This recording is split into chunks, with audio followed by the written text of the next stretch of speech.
আসসালামু আলাইকুম viewers, welcome back to my channel স্বাদ। আজকে আপনাদেরকে দেখাবো কিভাবে লাউ দিয়ে পাঙাশ মাছ রান্না করতে হয়। সেজন্য আমি এখানে নিয়ে নিয়েছি মাঝারি সাইজের একটি লাউ এবং সেটি বড় বড় পিস করে কেটে নিয়েছি। আর নিয়েছি পাঙাশ মাছ। প্রথমে আমরা পাঙাশ মাছে অল্প একটু লবণ, মরিচ গুঁড়ো আর হলুদ গুঁড়ো দিয়ে মেখে নেব।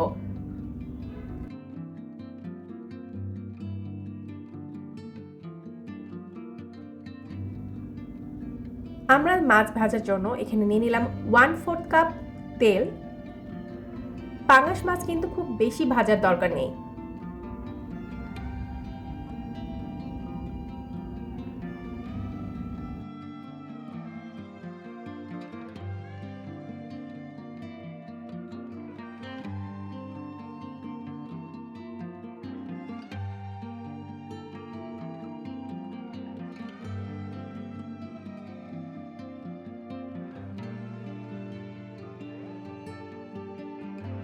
আপনারা চাইলে কিন্তু পাঙাশ মাছটি না ভাজতেও পারেন, কিন্তু ভাজলে কোনো এক্সট্রা গন্ধ থাকে না। আর সেই তেলেই আমরা ভেজে নেব লাউয়ের টুকরোগুলো এবং এখানে অ্যাড করে দিলাম অল্প পরিমাণে লবণ, হলুদ গুঁড়ো আর মরিচ গুঁড়ো। লাউ কিন্তু আমরা হালকা করে ভেজে নেব। লাউ এবং মাছ ভেজে নেওয়ার জন্য এক্সট্রা কিন্তু কোনো গন্ধ থাকবে না রান্নাতে। আর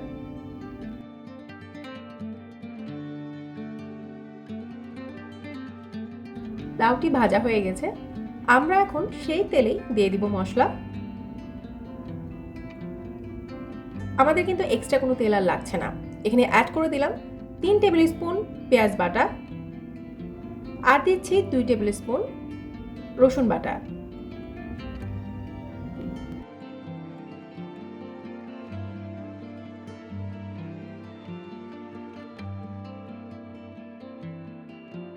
আরও অ্যাড করে দিলাম 1 টেবিল স্পুন মরিচ গুঁড়ো, হলুদ গুঁড়ো, আর দিয়েছি ধনে এবং জিরে গুঁড়ো 1 টেবিল স্পুন করে। আপনারা মরিচ গুঁড়োটি আপনাদের স্বাদ অনুযায়ী দিতে পারেন। আর অ্যাড করে দিলাম লবণ।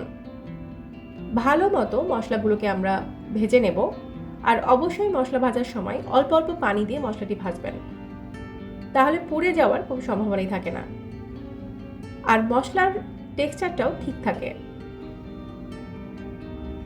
দেখতেই পাচ্ছেন মশলাটি খুব সুন্দরভাবে ভাজা হয়ে গেছে, তেল উপরে উঠে এসেছে।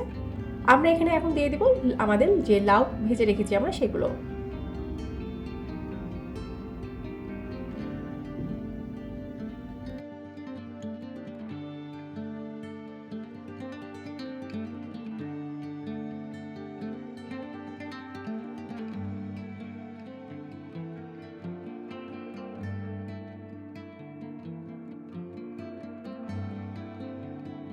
আমি এখানে অ্যাড করেছি 6 কাপ পানি।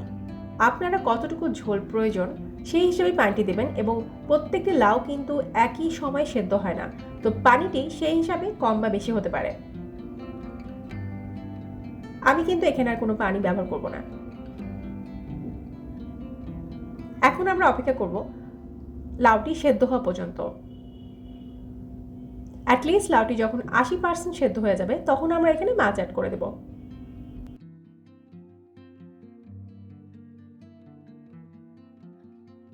আমি এখন মাছ অ্যাড করে দিলাম।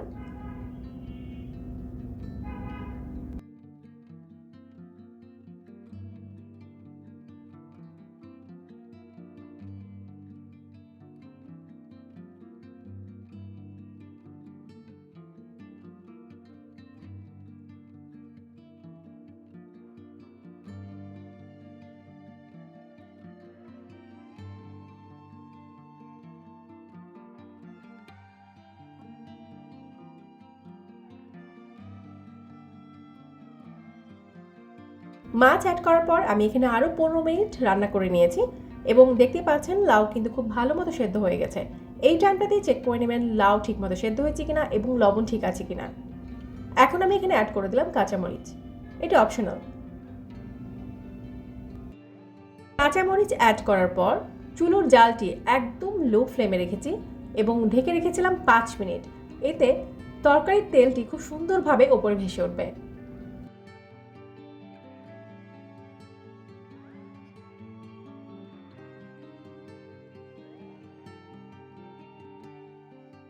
ব্যাস, আমাদের লাউ দিয়ে পাঙাশ মাছ রান্না রেডি। এখন সেটি গরম গরম ভাত দিয়ে খেয়ে দেখতে পারেন, খেতে কিন্তু অনেক মজা। রান্নাটি কেমন লেগেছে অবশ্যই আমাদেরকে কমেন্টস বক্সে জানাবেন। আর নেক্সটে দেখা হবে নতুন কোনো রেসিপি নিয়ে। ভালো থাকবেন। আল্লাহ হাফেজ।